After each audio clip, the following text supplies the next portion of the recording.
아침 말씀. 오늘 본문 말씀은 예레미야 37장 11절에서 21절입니다.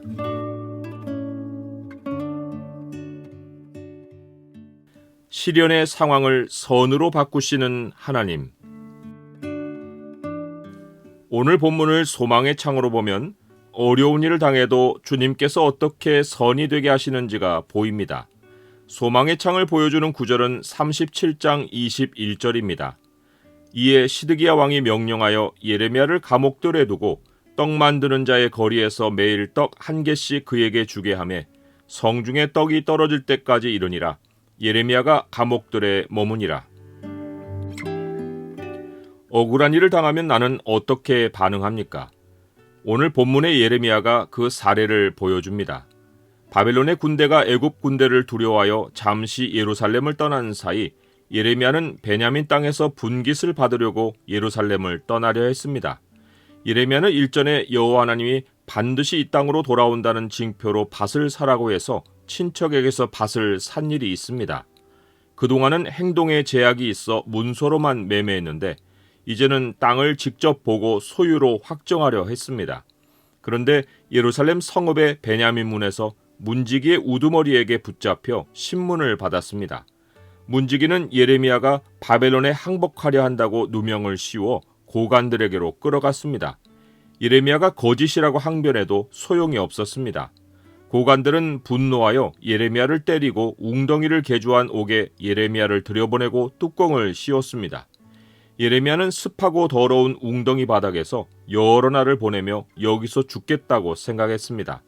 전쟁으로 식량이 부족해서 죄인을 굶기고 비참하게 죽도록 내버려 두었을 것이 분명합니다. 여러 날 만에 시드기야가 사람을 보내어 예레미야를 끌어내고 왕궁으로 데려왔습니다. 바벨론이 떠난 것을 보고 여호와께로부터 혹시 좋은 소식이 있을까 하여 예레미야에게 물어보려 한 것입니다. 누구나 좋은 소식에는 목을 맵니다. 그러나 하나님의 복음은 언제나 생명의 길과 사망의 길, 구원과 심판을 함께 말해줍니다. 예레미야는 고관들의 옥에 다시 갇히면 살 기회가 없음을 잘 알고서도 시드기야 왕이 목매고 있는 좋은 말을 하지 않고 전에 말해왔던 대로 왕이 바벨론 왕의 손에 넘겨질 것이라고 일관되게 말했습니다. 왕이 듣기에 좋은 말을 예언했던 선지자들은 자취를 감추었습니다. 바벨론이 쳐들어오지 않는다고 말했던 그들의 예언이 거짓으로 판명이 났기 때문입니다. 다만 예레미야는 시드기야가 왕이었기에 왕의 권한으로 자기에게 호의를 베풀어 주길 부탁하며 자기가 죽을지도 모르는 옥으로 보내지 말아달라고 간청했습니다.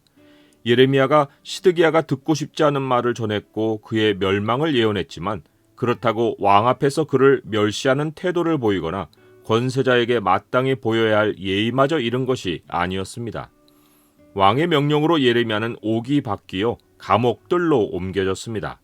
놀라운 일은 그 감옥들이 떡 만드는 자의 거리에 붙어 있어 왕이 명령을 내려 매일 예레미야에게 떡 한 개씩을 주게 했다는 것입니다.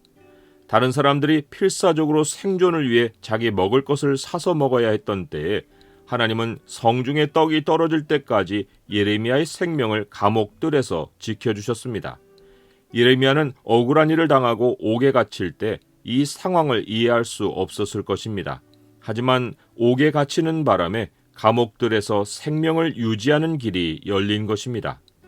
억울함이 살 길이 된 경우가 옛날 요셉에게도 있었습니다.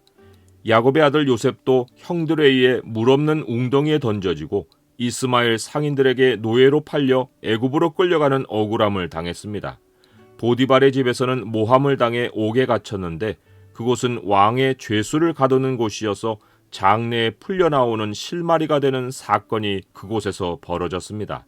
이를 계기로 요셉은 바로왕 앞에 서서 왕의 꿈을 해석할 수 있었고 마침내 애굽의 총리가 되었습니다. 나는 지금 누구에게서 억울한 일을 당하고 있습니까? 혹시 억울한 일을 하나님께 맡기지 못하고 힘으로 맞서 싸우고 있지는 않습니까? 억울한 일 배후에 장래를 향한 하나님의 섭리가 있을 것이라는 생각은 해보지 않았습니까? 억울한 일은 대개 힘 있는 자들에게서 당합니다. 하지만 예레미야나 요셉처럼 부당한 처사를 행한 권세자를 원망하기보다 하나님 앞에서 본분에 충실하며 억울함을 참아낼 때 하나님은 어려운 상황을 선으로 바꾸어 주십니다. 우리는 모든 권세 위에 최고 권세자가 하나님이신 줄 알고 하나님이 나의 모든 억울함을 가장 정의롭게 판결하여 주실 것을 확실하게 믿어야 합니다. 사환들아, 범사의 두려움으로 주인들에게 순종하되 선하고 관용하는 자들에게만 아니라 또한 까다로운 자들에게도 그리하라.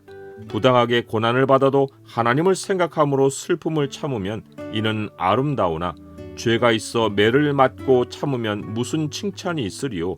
그러나 선을 행함으로 고난을 받고 참으면 이는 하나님 앞에 아름다우니라.